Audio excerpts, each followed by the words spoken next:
Hutan yang terdapat di Pulau Kalimantan merupakan paru-paru dunia yang memiliki peran sangat vital bagi siklus karbon dunia. Di tengah ancaman perubahan iklim, pemanasan global, Kalimantan menjadi salah satu pulau yang memberikan kontribusi penting bagi dunia dalam pengendalian perubahan iklim. Provinsi Kalimantan Timur dianugerahi sumber daya alam yang melimpah, merupakan provinsi yang berkomitmen dan konsistensi dalam penerapan prinsip green economy. Dimulai sejak tahun 2008, prinsip green economy telah diinternalisasikan.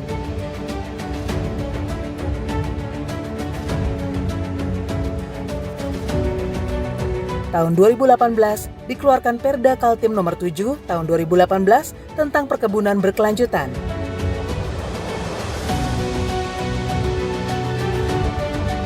Kalimantan Timur merupakan provinsi di Indonesia dan bahkan di Asia Pasifik yang telah berhasil mengimplementasikan program kemitraan Forest Carbon Partnership Facility Carbon Fund sebagai upaya mengurangi emisi dari deforestasi, degradasi hutan, pengelolaan hutan berkelanjutan, serta peningkatan stok karbon hutan melalui skema pembayaran berbasis kinerja. Keberhasilan Kalimantan Timur hingga mendapatkan pembayaran di muka sebesar 20,9 juta US dollar pada tahun 2023 merupakan hasil dari proses yang panjang. Ada target yang harus dipenuhi Indonesia, dalam hal ini pemerintah daerah Kalimantan Timur, yaitu penurunan emisi sebanyak 22 juta ton karbon dioksida ekuivalen dengan total result based payment atau RBP sebesar 110 juta US dollar yang terbagi ke dalam 3 tahap. Dengan keberhasilan pemerintah daerah Provinsi Kalimantan Timur tersebut, terdapat pembagian manfaat yang diterima oleh masyarakat dan dunia usaha melalui pelaksanaan program kegiatan oleh SKPD, meliputi Dinas Pemberdayaan Masyarakat Desa, Dinas Perkebunan, Dinas Kelautan dan Perikanan, dan Dinas Kehutanan.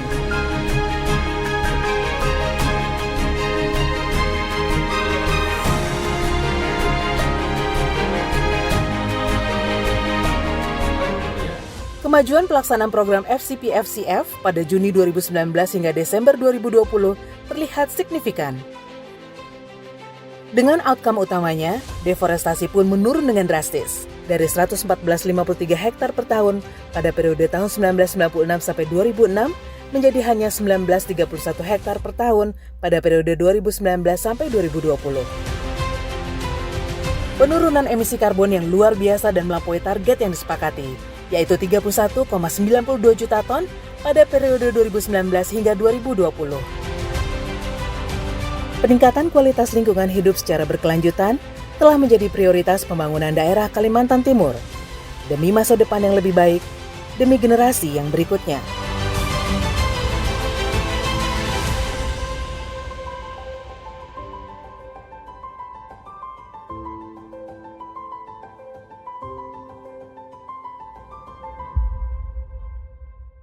Halo teman-teman, sahabat podcast Simbiosis. Balik lagi dengan saya Ahyar Ar-Rasyid yang akan mandu episode Simbiosis kali ini.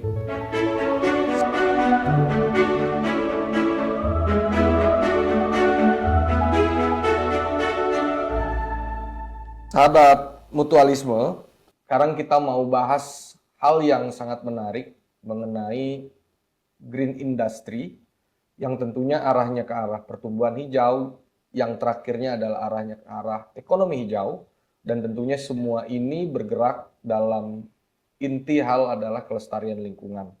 Nah, kali ini kita kedatangan tamu yang sangat spesial. Beliau adalah PJ Gubernur Kalimantan Timur, Bapak Dr. Andes Akmal Malik, MSI. Selamat datang, Pak. Apa kabar? Sehat? Sehat, alhamdulillah. Alhamdulillah. Terima kasih, Pak, sudah berkenan hadir di podcast kami di Simbiosis. Jadi teman-teman, beliau adalah seorang yang sangat luar biasa. Beliau juga Dirjen Otda di Kementerian Dalam Negeri, Dirjen Otonomi Daerah, dan saat ini menjabat sebagai penanggung jawab Gubernur Kalimantan Timur. Seperti yang sama-sama kita pahami bahwa narasi-narasi Kementerian Pusat, program-program Kementerian Pusat dan juga arahan-arahan dari Kementerian Pusat dan cita-cita besar kita bersama soal pertumbuhan hijau di masa depan, lalu juga meningkatnya pertumbuhan ekonomi hijau di masa depan, sangat bergantung dari kebijakan-kebijakan pemerintah daerah. Nah, kali ini kita akan banyak membahas itu, berdiskusi langsung dengan PJ Gubernur dari Kalimantan Timur, Pak Dr. Andes Akmal Malik. Seperti yang kita tahu juga, Kalimantan Timur itu provinsinya sangat luar biasa ya Pak. Jadi punya 12 juta hektar hutan tropis, lalu juga sumber dayanya sangat hebat, penyumbang 268 juta ton atau 47,9% dari total batu bara yang diekstraksi di Indonesia. Pak Akmal, Ya. kita mau bertanya nih ke Bapak. Jadi Kalimantan Timur ini kan tadi seperti yang kita sampaikan, potensinya luar biasa. Sumber daya alamnya hebat, lingkungannya hebat, khususnya hutan ya Pak. Nah, sebagai PJ Gubernur Pak, Bapak memandang ini dikaitkan dengan pertumbuhan hijau di masa yang akan datang itu seperti apa nih Pak? Ya, berbicara tentang kebijakan ekonomi hijau Tuh. di Indonesia, itu bisa kita korelasikan dengan kebijakan besar yang saat ini tengah dilaksanakan oleh Pak Presiden, Pak Jokowi, dengan membangun Ibu Kota Nusantara sebagai Smart Forest City. Oke. Walaupun image yang dipelintir itu adalah terjadi seolah deforestasi, tetapi justru kehadiran Ibu Kota Nusantara ini adalah melakukan recovery kembali terhadap hutan-hutan yang selama ini monokultur, ya, Eucalyptus, ya. Nanti sekarang ada kurang lebih 5 juta pohon yang lagi ditanam, yang lagi disiapkan, ya. Nanti akan ditanam di IKN dan Kaltim. Nah, berbicara tentang itu, saya melihat ini adalah simbol yang dilakukan oleh Bapak Presiden untuk mencoba melakukan upaya-upaya forestasi lagi kembali. Kita tahu deforestasi yang luar biasa besarnya di Kalimantan dari tahun 1950 sampai dengan ini luar biasa terjadinya penyusutan ya jumlah hutan kita. Hadirnya IKN justru adalah menjawab itu. Baik. Maka tagline-nya adalah untuk menghadirkan Smart Forest City. Karena nanti juga akan hadir hutan-hutan yang kembali dulu sudah hilang akibat potensi sumber daya yang besar gitu loh. Jadi ketika sebuah daerah memiliki potensi sumber daya alam yang besar, hati-hati itu juga akan berkonsekuensi terhadap kerusakan atau berkurangnya jumlah hutan. Baik. Karena tahu tadi 78% ya, kebutuhan batu bara untuk PLN itu disuplai dari Kalimantan Timur. Nah, karena terjadinya eksploitasi yang besar terhadap harta yang di bawah tanah ini, tentu menyebabkan kondisi di atas tanahnya terganggu. Ya, terjadi pengundulan dan sebagainya. Kita dapat memahami bahwasanya ada potensi ekonomi yang besar satu sisi.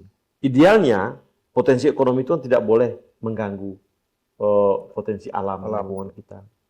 Tapi apa boleh buat, barang ini sudah terjadi. Ya. Kita tanpa harus meratapi apa yang sudah terjadi di Kalimantan Timur, karena sudah cukup lama. Gitu kan. Maka kebijakan-kebijakan yang diambil oleh Bapak Presiden sekarang, membangun sebuah ibu kota hutan, ya, Smart Forest City seperti itu, adalah langkah yang menurut kami sebagai simbol bahwa saya ke depan, kita harus lebih mengkampanyen ya, bagaimana ekonomi hijau itu ada di setiap kota. Dimulai dari ibu kota Nusantara. Ya. Ini Pak Presiden dan seluruh jajaran tengah menyusun itu. Ya. Tapi memang ini tantangan luar biasa di luar. Gitu.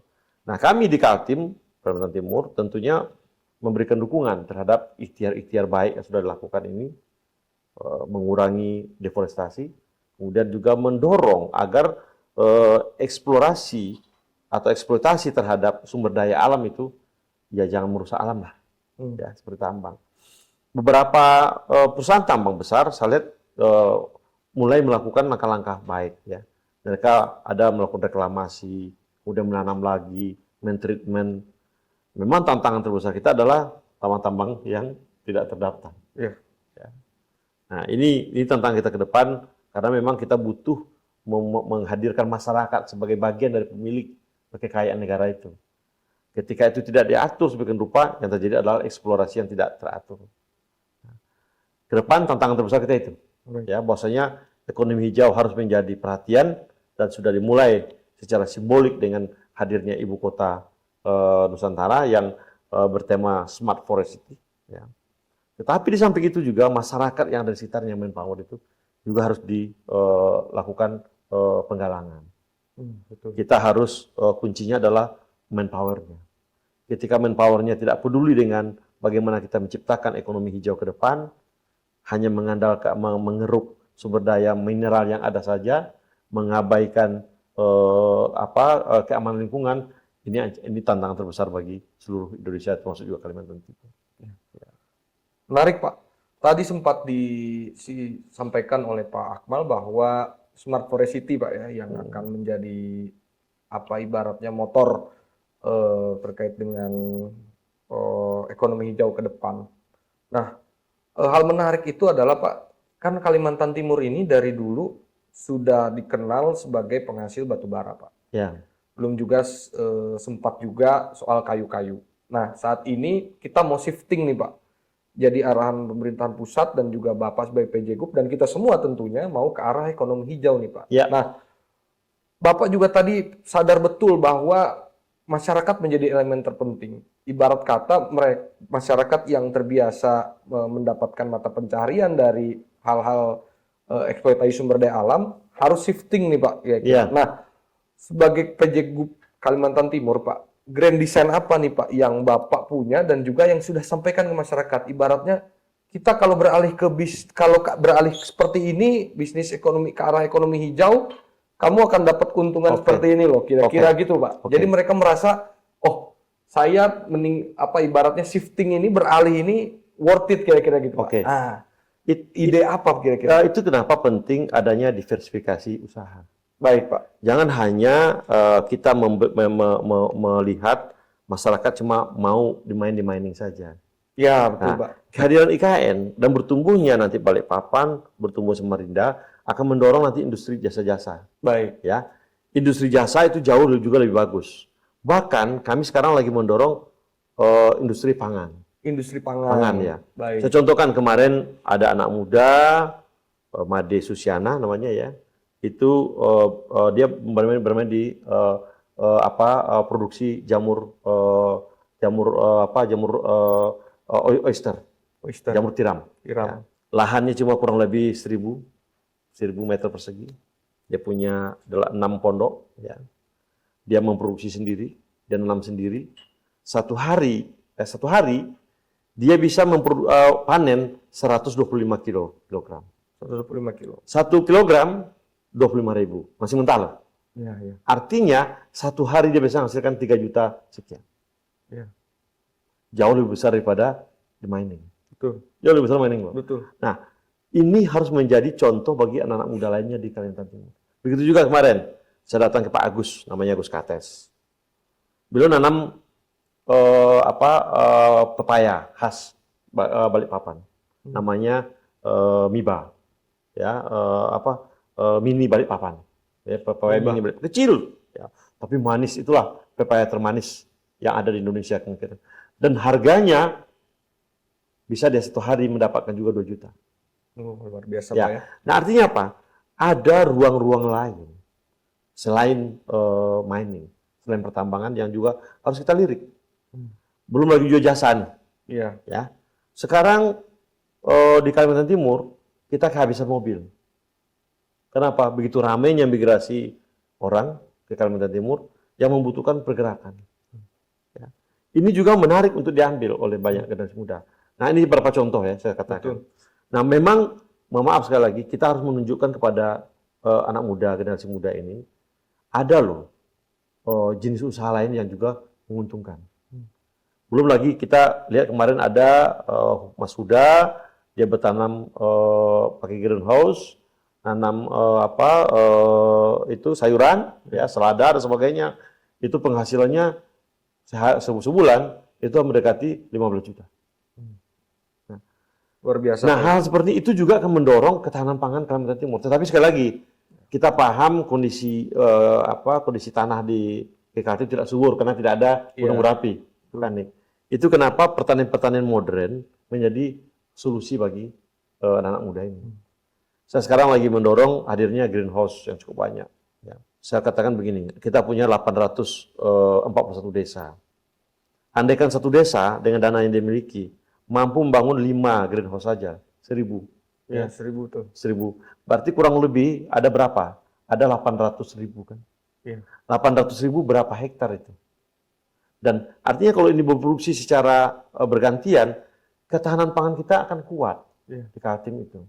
Sekarang kebutuhan pangan kita masih tersedia dengan bagus. Memang tersedia dengan bagus, tetapi tersedia bukan karena kemandirian pangan, tapi karena distribusi pangan dari Sulawesi, dari Jawa.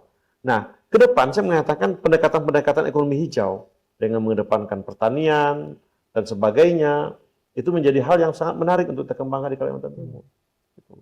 Saya melihat banyak potensi. Anak-anak muda itu tinggal kita coba rangkul. Memang butuh gerakan yang tidak biasa. Saya selalu yakin ketika kita ingin menjadikan daerah ini luar biasa, jangan gunakan cara-cara yang biasa. Karena cara-cara yang biasa itu adalah bertambang, biasa tuh. Betul. Tetapi dia bisa menghasilkan dari pertanian, itu tidak biasa. Dia bisa mendapatkan uang dari jasa, itu bukan tidak biasa. Betul. Saya melihat langkah pemimpin di Kaltim ini dari dulu sudah banyak visioner. Saya contohkan. Di zamannya Pak Wang Faruk, beliau sudah menggagas akan pentingnya carbon trading. Kaltim Green itu Pak ya, 2010 ya. Dan terus di zamannya Pak Isran dikembangkan lagi. Pak Isran bergerak kencang, akhirnya kita mendapatkan sekarang 1 tahun kemarin 500 miliar dari Bank Dunia. Karena kompensasi kita menjaga hutan kita. Artinya, pemimpin-pemimpinnya sudah sangat visioner. Ya, Pak Wang Faruk, Pak Isran, dan nanti kita coba kembangkan ke depan. Nah, tinggal lagi memang birokrasinya harus bergerak yang sama. Sama. Dan bagaimana birokrasi bisa menginfluence masyarakat. Agar sekali lagi, kita punya pemimpin yang visioner. Yang sangat bagus cara pandangnya. Di Indonesia mungkin tidak banyak orang seperti pemimpin di Kaltim itu.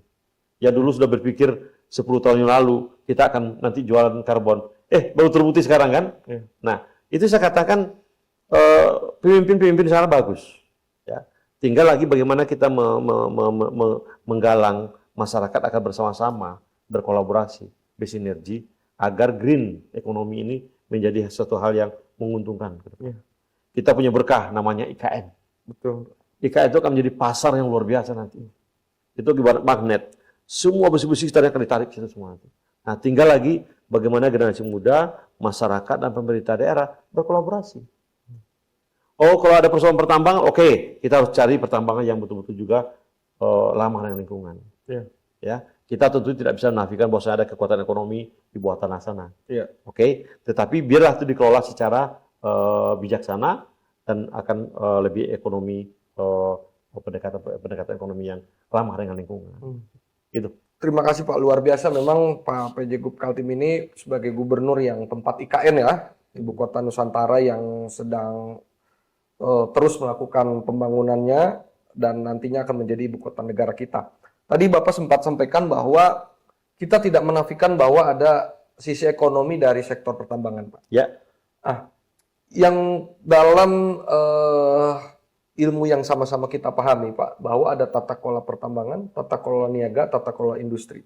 Nah, kalau tata kelola pertambangannya ini baik, good mining practice diterapkan, lalu juga ESG juga diterapkan, maka berefek pada tata niaga yang baik dan tata kelola industri yang baik.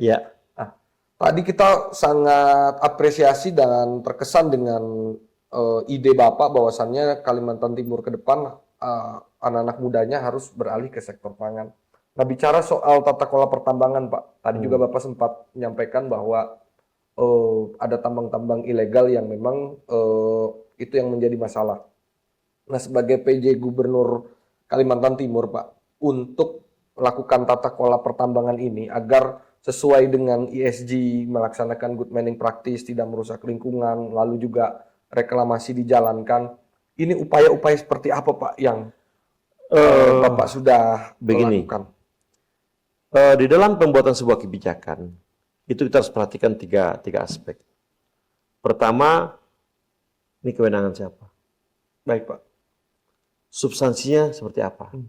Tata kelolanya. Kemudian proseduralnya seperti apa? 3 ini harus kita perhatikan betul. Wewenang, substansi, prosedur. Lalu kita urus satu persatu terkait dengan kebijakan bidang pertambangan di Kaltim. Ini wewenang siapa? Ya, wewenang siapa? Lalu substansinya seperti apa? Prakteknya seperti apa? Dan prosedural pengelolaannya seperti apa? Selama ini kan kita sering, maaf tanda kutip ya, agak sedikit disudutkan ketika terjadi kerusakan-kerusakan lingkungan di daerah. Kenapa? Ya, maaf. Itu yang memberikan kewenangan siapa? Pusat pertambangan sekarang kewenangannya ada di pusat. Pusat tuh. Oke. Batubara pusat, Pak. Semua di pusat. Nah, itu kenapa tidak ada cara yang paling efektif kecuali kita bertabayun. Betul. Kita duduk bersama dan kita diskusikan.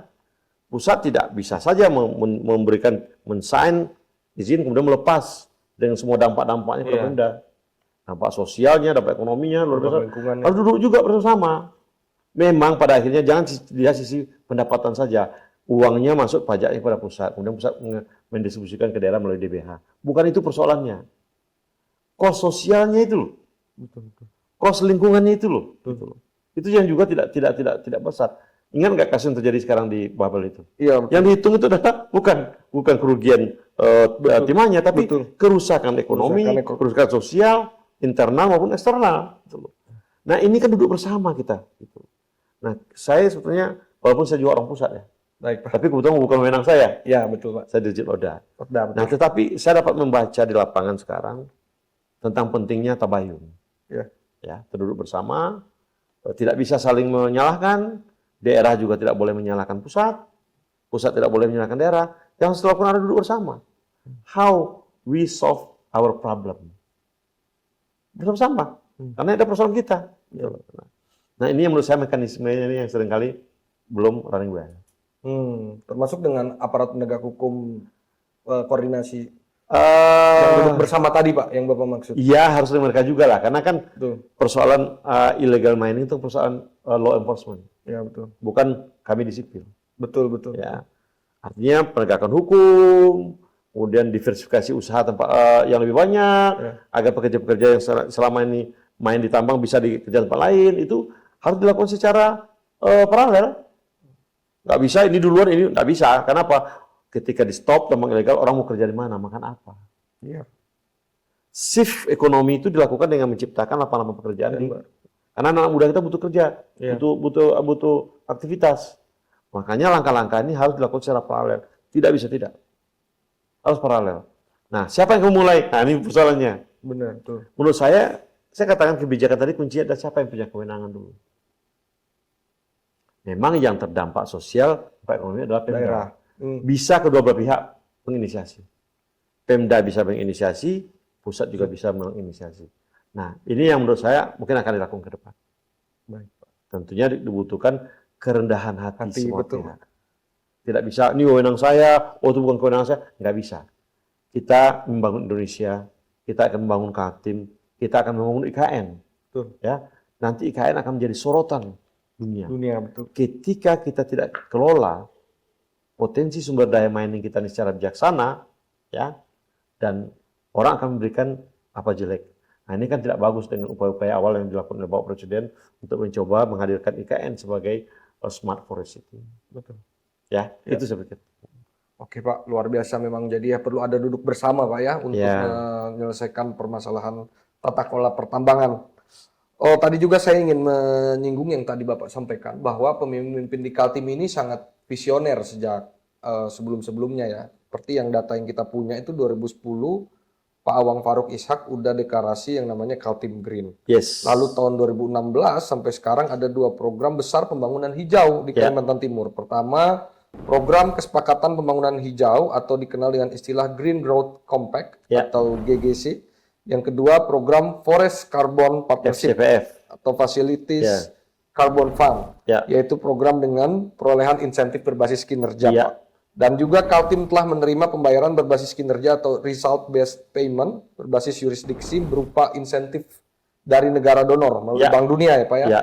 Sebesar 20,9 juta atau Yes. sekitar 313 miliar. Ya.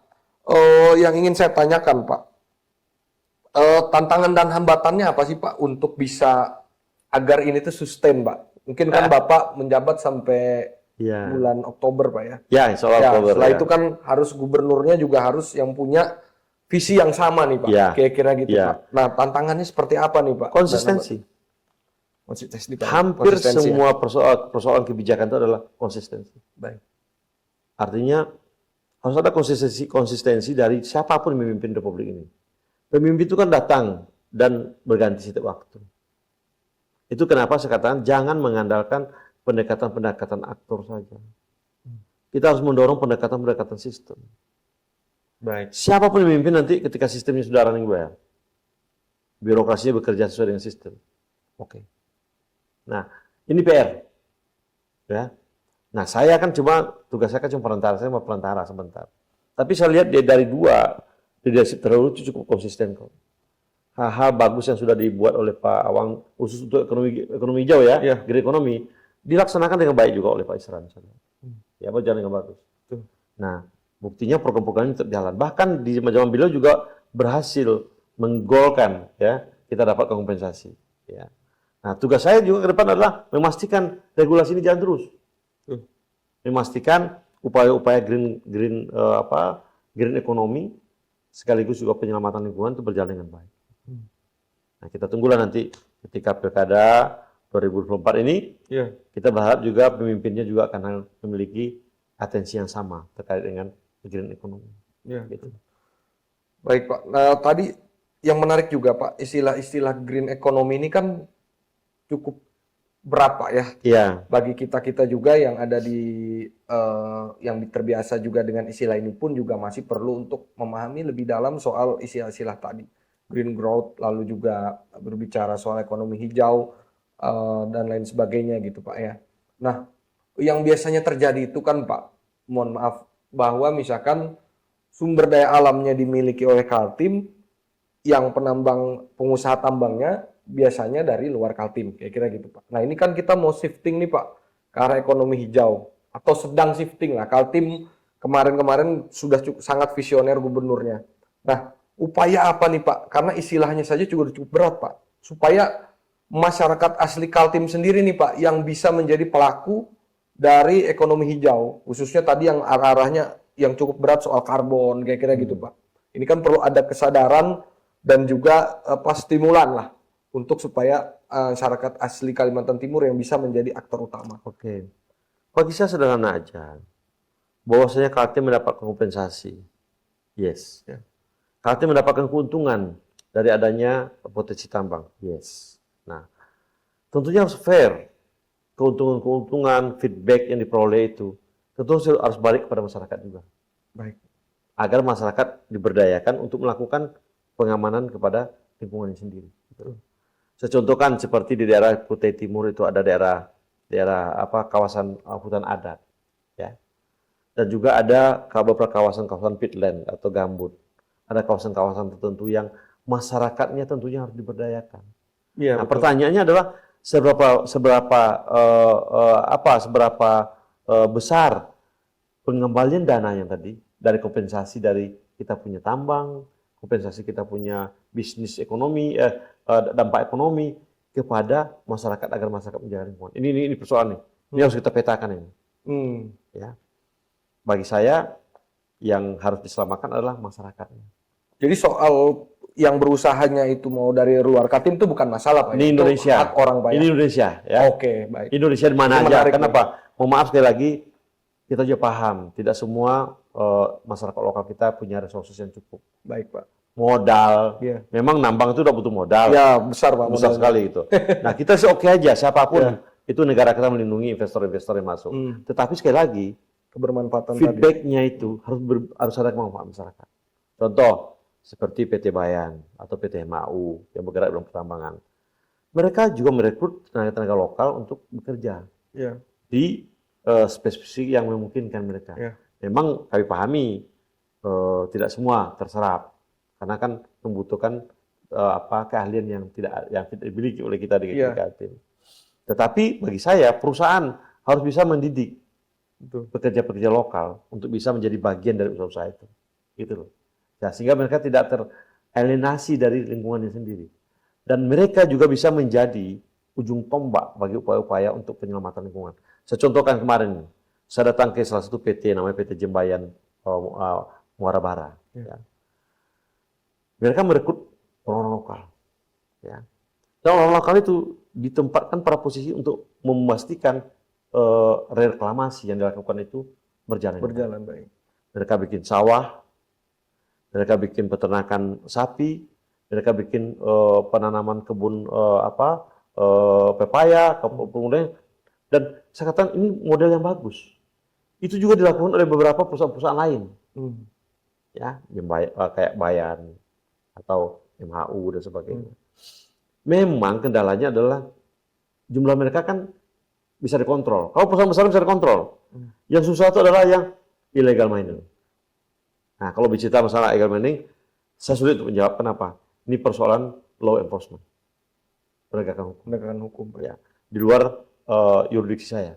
Ya. Tetapi itu yang saya katakan pentingnya kita tabayun, duduk bersama antara penegakan hukum, pengambil kebijakan, yang punya wilayah, duduk bersama.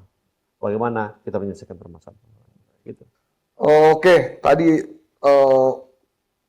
ada kalimat menarik tadi dari Bapak. Ini Indonesia, kira-kira gitulah. Jangan selalu bahwa orang asli sini saja, bahwasannya kita harus terbuka, Pak ya. Yang penting kebermanfaatan dan apa ibaratnya, kontribusi kembali kepada masyarakatnya itu juga harus setara dan harus besar untuk kebermanfaatan masyarakat lokal. Nah, yang selanjutnya yang ingin kita diskusikan, Pak, bahwa batu bara ini kan, Pak, masih menjadi bahan baku untuk industri, Pak. Ya. Dan Kaltim sendiri masih menjadi penyedia sumber daya alam tersebut. Ya. Nah, artinya kan ini kalau soal narasi dunia bahwa batu bara ini harus mulai beralih ke bahan baku yang ramah terhadap lingkungan, kira-kira gitu, Pak. Tapi satu sisi kita Indonesia masih negara berkembang yang harus memanfaatkan sumber daya alam kita untuk kepentingan kita sendiri. Nah, menurut Bapak nih seperti apa, Pak? Ibaratnya kan ini kan kayak hal yang harus gas-remnya ini harus harus seimbang, kayak. Disinilah pentingnya pengambil kebijakan harus paham, membaca secara bijaksana bagaimana kondisi-kondisi di daerah. Ya. Kita tahu tadi bahwasanya kebijakan-kebijakan terkait dengan mining masih sekarang ada di pusat. Ya. Pusat juga harus paham kondisi di lapangan seperti apa. Sehingga kebijakan yang hadir itu betul-betul tidak hanya sebatas menguntungkan pihak investor saja. Tetapi masyarakat yang notabene adalah orang yang berada di situ juga menjadi bagian dari itu. Kita juga paham kok keterbatasan sumber daya, keterbatasan modal, tidak memungkinkan kita orang di daerah untuk melakukan eksplorasi. Iya, ya, cukup besar. Kita butuh investor. Kenapa? Potensinya yang begitu besar. Tapi sekali lagi komitmen bersama agar jangan hanya keuntungan bagi investor saja, itu yang harus juga dipikir oleh para pembuat kebijakan. Itu kenapa CSR selalu hadir, tapi tidak cukup CSR saja. Tapi juga bagaimana mereka, masyarakat itu merasa memiliki ya industri-industri yang ada di sekitar mereka. Ini tanggung jawab dari perusahaan-perusahaan itu. Ini tanggung jawab dari pemerintah juga untuk memastikan terjadi engagement ya antara investor dengan masyarakat yang ada di sekitar. Ini memang tidak mudah. Ya, tidak mudah. Tapi dalam perusahaan-perusahaan yang bergerak secara legal itu berjalan dengan baik. Nah, persoalannya adalah yang ilegal. Betul. Itu sulit untuk terpantau, Pak. Ya, saya bilang itu persoalan law enforcement. Betul. Ya, ada yang bertanggung jawab untuk penegakan hukum itu. Baik, Pak. Nah, terkait dengan akselerasi nih, Pak, Kalimantan Timur terhadap transisi industri hijau. Apa proyeksi kebijakan dan regulasi, Pak, yang sudah Bapak keluarkan dari Provinsi Kalimantan Timur supaya akselerasi industri hijaunya ini berjalan cepat nih, Pak, di industri-industri yang ada di Kalimantan Timur ya. Sepertinya kita tahu mungkin ada Pupuk Kaltim, lalu juga industri-industri besar lainnya Pak ya, yang Iya. ada di Kalimantan Timur. Iya. Nah, ada tidak Pak arahan dari pemerintah daerah untuk supaya yuk kita coba pelan-pelan kira-kira gitu untuk shifting ke arah industri hijau. Khususnya misalnya dari bahan baku, dari proses atau pengolahan limbahnya menjadi hal yang produktif terhadap ekonomi kira-kira gitu Pak. Beberapa regulasi di tingkat daerah tentu sudah dibuat, baik perda atau peraturan per daerah. Tapi harus dipahami, hadirnya perda atau peraturan per daerah ini itu ada 4 asbabul-asbabnya. Pertama, melaksanakan perintah peraturan perundangan lebih tinggi. Yang kedua, dalam rangka melaksanakan kebijakan perencanaan pembangunan nasional. Yang ketiga, dalam rangka melaksanakan hal-hal menjadi kewenangan otonomi daerah. Dan keempat adalah memang itu menjadi kebutuhan daerah. Nah, dari 4 ini, kebijakan-kebijakan ini, lebih banyak selama ini para pengambil kebijakan tentu menggunakan yang pertama, peraturan di atas. Nah, kenapa ini lebih banyak? Kenapa yang bawah agak kurang? Jadi persoalannya, karena setiap apapun yang dibuat oleh pemerintah daerah itu pasti diaudit. Iya betul Pak, betul. Ya, diaudit dan diperiksa. Saya dapat memahami seringkali kesalahan-kesalahan administratif. Itu akhirnya berdampak pada persoalan-persoalan hukum. Saya melihat dalam beberapa kali saya jadi PJ Gubernur, banyak di antara para pelaksana kebijakan Pemda itu sangat tidak optimal memanfaatkan inovasi dengan karena kebutuhan daerah. Karena kebutuhan daerah itu kan relatif. Mereka cenderung membuat kebijakan itu berdasarkan ada perintah peraturan perundangan lebih tinggi. Iya, ibaratnya lebih aman gitu Pak ya. Aman bagi mereka. Bagi pemerintah daerah. Nah, ya, yang tiga ini ya. sangat multitafsir ini. Iya betul Pak. Yang bisa dibaca oleh penegak hukum secara berbeda. Iya betul Pak ya. Banyak di antara teman-teman tidak berani menggunakan asal muasal yang 3 tadi. Lebih banyak menunggu peraturan perundangan lebih tinggi. Kalau peraturan perundangan tidak ada, mereka tidak mau melakukan. Ini juga yang akhirnya menghambat Kreativitas inovasi. Yes. Karena selalu diliputi oleh ketakutan. Takut berbuat, karena diperiksa, takut dibuat. Ini memang risiko. Tapi kita juga tidak bisa melarang mereka takut. Betul. Ya, contoh seperti sekarang. Kita mendorong teman-teman di Dinas LH, PTSP untuk menindaklanjuti peraturan Menteri Lingkungan Hidup tentang perdagangan karbon. Iya. Ya, sudah keluar kan? Iya, sudah keluar Pak. Berani nggak mereka? Nggak berani mereka. Karena peraturan lebih tinggi nggak ada. Iya. Karena peraturan menteri kan memang menjadi bagian, tapi dia tidak bisa membuat sanksi dan pembebanan. Regulasi yang membuat sanksi pembebanan itu ada 2, undang-undang dan perda. Ketika undang-undangnya tidak membuat secara jelas, PP itu, ini orang ketakutan ini memulai. Ini barang baru nih. Iya betul Pak, betul. Nah, ada nggak Pemda sekarang yang berani menindaklanjuti tentang peraturan perdagangan karbon ini? Belum. Belum ada Pak ya. Belum ada yang berani. Kenapa? Satu, perusahaan tadi. Iya. Walaupun regulasinya ada oleh Kementerian Lingkungan Hidup. Tetapi sekali lagi, ini juga mereka menghitung risikonya dulu. Makanya membuat kebijakan di level daerah itu tidak mudah. Tidak mudah. Cenderung teman-teman lebih banyak menunggu peraturan lebih tinggi. Nah, pasti saya lihat ya, saya kan dari Oda nih. Betul. Saya memfasilitasi seluruh regulasi sedaerah, perda, peraturan gubernur. Saya fasilitasi. Cenderung itu hanya membuat apa yang dibuat oleh PMK ini. Contoh, peraturan Menteri Keuangan, peraturan Menteri Lingkungan Hidup. Itu yang direplikasi lagi ke dalam bentuk pergub. Kenapa? Tidak berani untuk menjustifikasi norma-norma tertentu. Ya. Tidak berani. Itu persoalan yang ada di daerah.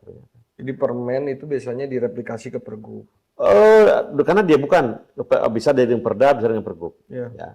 Akhirnya dikeluarkan pergub. Tapi isinya apa? Relatif hampir sama dengan ada permen. Iya. Karena kalau kreatif, inovatif takutnya ada masalah. Jadi saya melihat regulasi-regulasi yang hadir untuk ekonomi hijau itu tidak lebih replikasi dari regulasi yang ada di tingkat pusat.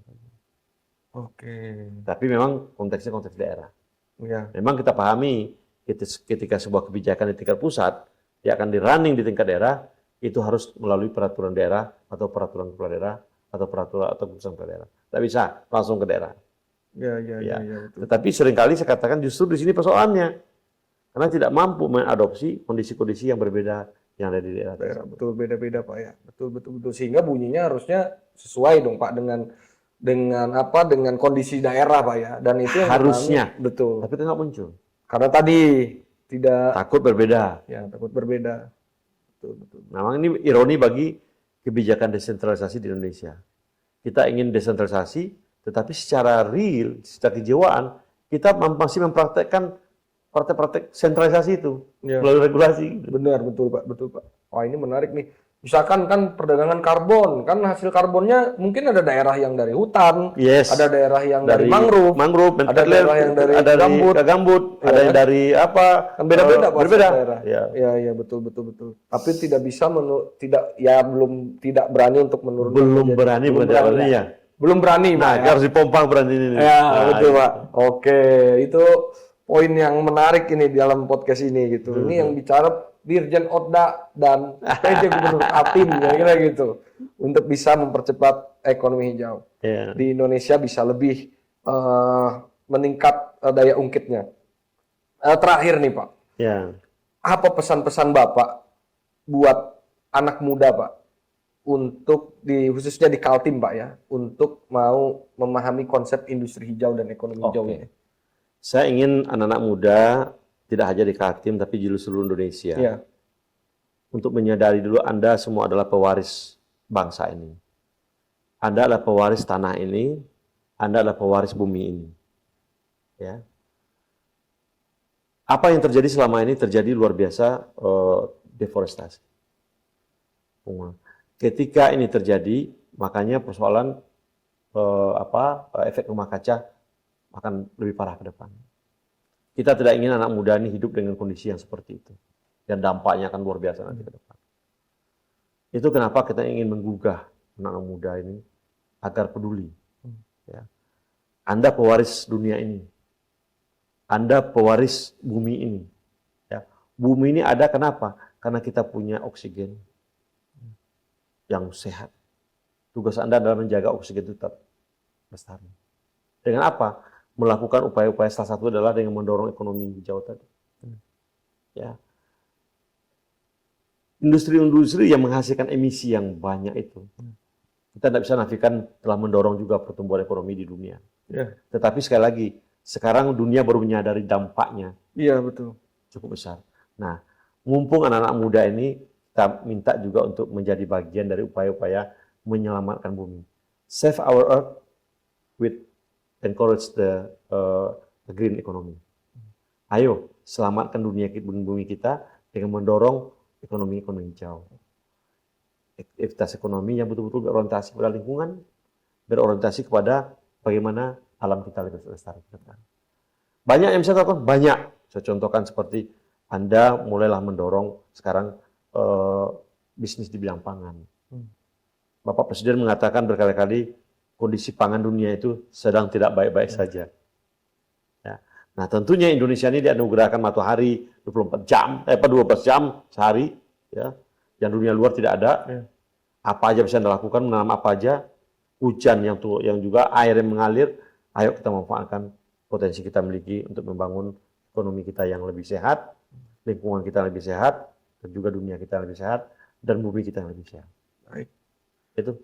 Terima kasih Pak Akmal, PJ Gubernur Kalimantan Timur. Kata-kata pesan untuk kita semua, generasi muda, di mana generasi muda ini penerus generasi sebelumnya.